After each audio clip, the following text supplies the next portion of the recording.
বাড়তি কর্মঘণ্টা নিয়ে আন্দোলন এবং প্রতিবাদের ইতিহাস পৃথিবীতে নতুন নয়। এবার সপ্তাহে ৬ কর্মদিবসের নতুন সিদ্ধান্তের বিরুদ্ধে উত্তাল গ্রিস।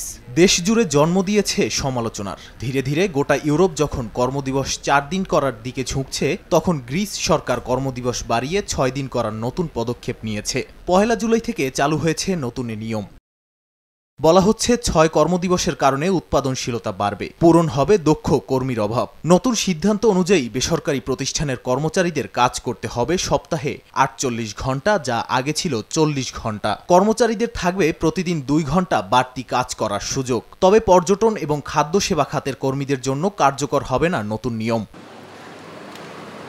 গ্রিসের প্রধানমন্ত্রী কিরিয়াকোস মিচোতাকিস বলেন, এই উদ্যোগের কারণে বেতন বহির্ভূত ওভারটাইম এবং অঘোষিত শ্রম ঘণ্টার সংকট লাঘব হবে। গ্রিসে গত কয়েক বছর ধরে তুলনামূলকভাবে কমছে জনসংখ্যা, দেখা দিয়েছে দক্ষ কর্মীর অভাব। নতুন কর্মদিবসের কারণে সেই সংকট কিছুটা হলেও কেটে যাবে বলে মনে করেন তিনি। অর্ধেক পাউডারে দ্বিগুণ উজ্জ্বলতা, নতুন রিন অ্যাডভান্সড অর্ধেক পাউডারে দ্বিগুণ উজ্জ্বলতা।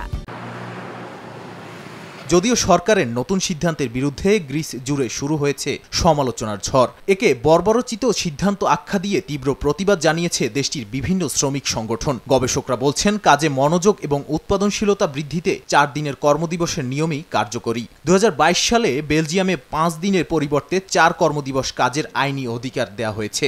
একইভাবে যুক্তরাজ্য, জার্মানি, কানাডা, জাপান এবং দক্ষিণ আফ্রিকাতে ৪ কর্মদিবসের নিয়ম চালুর উদ্যোগ নেওয়া হয়েছে।